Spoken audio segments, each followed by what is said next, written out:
Everyone talks about the end time war, but almost no one knows where it actually began.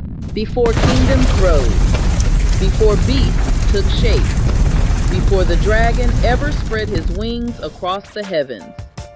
The war began in a place no one saw, a womb, Rebekah's womb.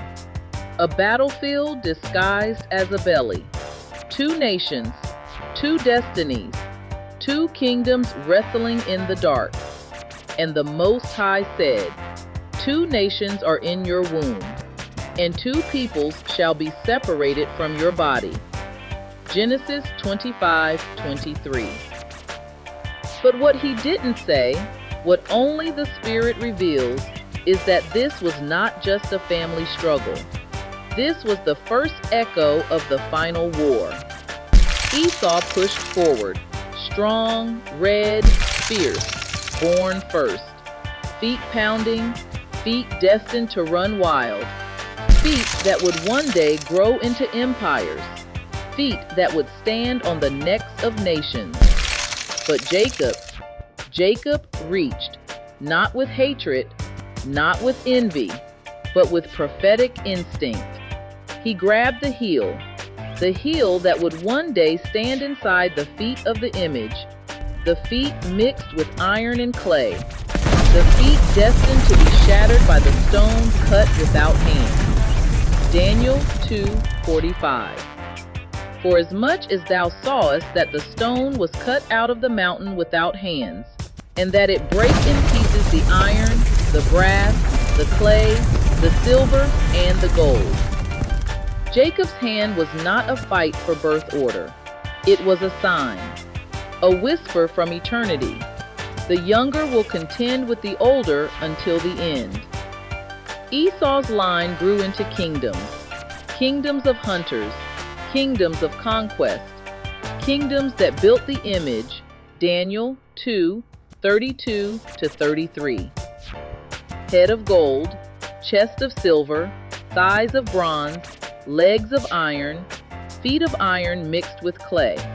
But the feet were always the weak point, because Jacob had touched them first. Jacob's grip in the womb was a prophecy. The last battle will be fought at the feet. And as the ages turned, the spirit of Esau, Edom, rose again. The spirit of Esau did not die with the man. It moved, it traveled, it passed from father to son, from tribe to nation, from nation to empire. What began as a single heartbeat in Rebekah's womb became a pattern, a spiritual inheritance carried through time. Esau's choices became Edom's culture. Edom's culture became Edom's kingdoms. And Edom's kingdoms became the systems that shaped the world. The same pride that said, "These two nations shall be mine," Ezekiel 35:10, became the pride of nations who claimed the covenant for themselves. The same hostility that rose against Jacob became the hostility of empires that rose against Israel. The same appetite that despised the birthright became the appetite of kingdoms that devoured the earth. Generation after generation, the spirit of Esau found new vessels, new rulers, new systems, new powers, until it grew into something larger than a man, larger than a tribe, larger than a nation. It became a beast. This is how the spirit of Esau, Edom, walked through history, shaping empires, building the image, preparing the final kingdom that the Messiah will confront in the end.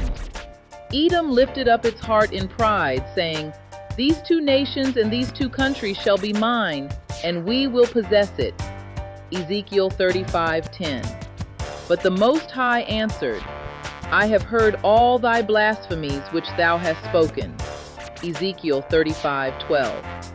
For Edom exalted itself against the Holy One.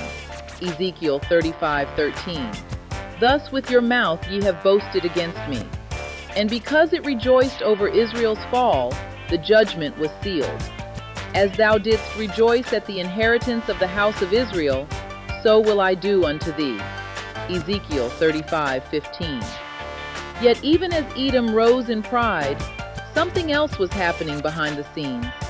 Something the nations could not see, something Israel did not understand, a mystery. Paul called it exactly that. Blindness in part is happened to Israel until the fullness of the Gentiles be come in. Romans 11:25. This blindness was not rejection. It was not replacement. It was a divine pause, a moment where Israel stepped back and the nations stepped forward. But the nations stepped into a position they did not understand, a role never meant to replace Israel, only to provoke them.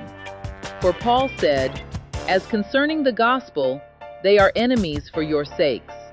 Romans 11:28, meaning they would preach the gospel but misunderstand the people it came through. They would proclaim the Messiah but reject a nation he was born from. They would carry the scriptures but disconnect themselves from the root that gave them life. They would build churches, doctrines, and systems on a foundation they did not truly know. And yet, even in Israel's blindness, even in the nation's misunderstanding, the covenant never moved. Because Paul anchors it with one unbreakable truth: for the gifts and calling of the Most High are without repentance. Romans 11:29. Meaning, the Most High never took the calling from Israel. He never reassigned the covenant. He never transferred the promises. He never replaced the people he chose. Israel was blind for a moment, but the covenant was not. The nations were active for a season, but the calling was never theirs. And into that confusion, into that spiritual vacuum, into that misunderstanding of identity and inheritance, a new power rose. A lamb-like beast, a religious system, a counterfeit kingdom. A voice that looked holy, but carried a different spirit. A kingdom that wore the garments of the Lamb, but spoke with the breath of the dragon. This is where the deception began, not with open rebellion, but with imitation. Revelation 13:11. A beast coming up out of the earth, 2 horns like a lamb, but speaking like a dragon, a false brother, a false priesthood, a false authority. This is Esau Edom in his final form, the beast from the earth, the counterfeit lamb. He looks gentle, he looks religious, he looks righteous, but his voice betrays him.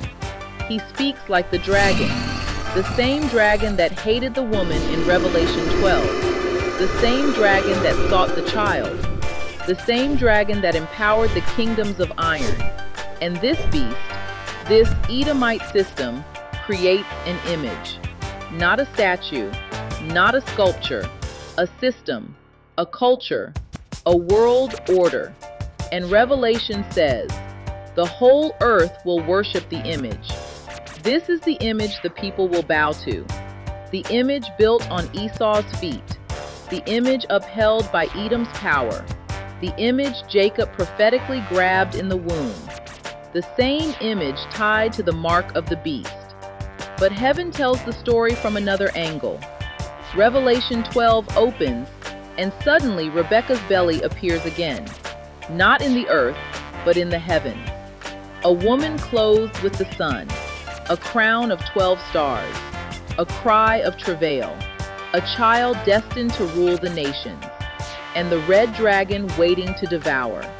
This is not a new story. This is the same war that began in Rebekah's womb, now cosmic, now visible, now raging across heaven and earth. Esau and Jacob, flesh and spirit, beast and kingdom, dragon and child, hate and love. The woman's travail is Rebekah's struggle magnified. The dragon's rage is Esau's fury spiritualized. The child's ascension is Jacob's destiny fulfilled.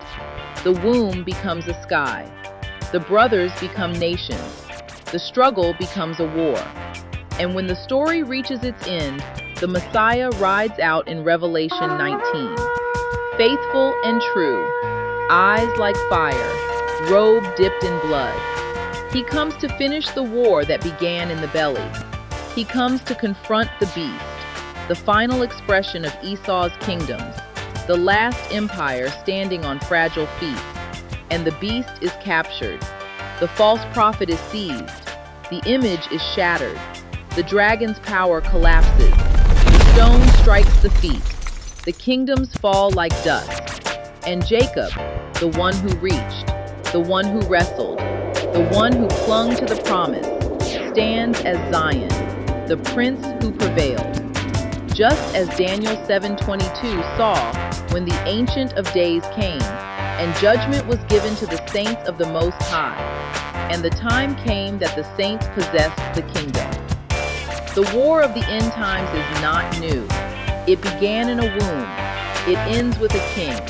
And the hand that once grabbed the heel will inherit the kingdom that stands forever. Thanks for watching. Share, like, and subscribe.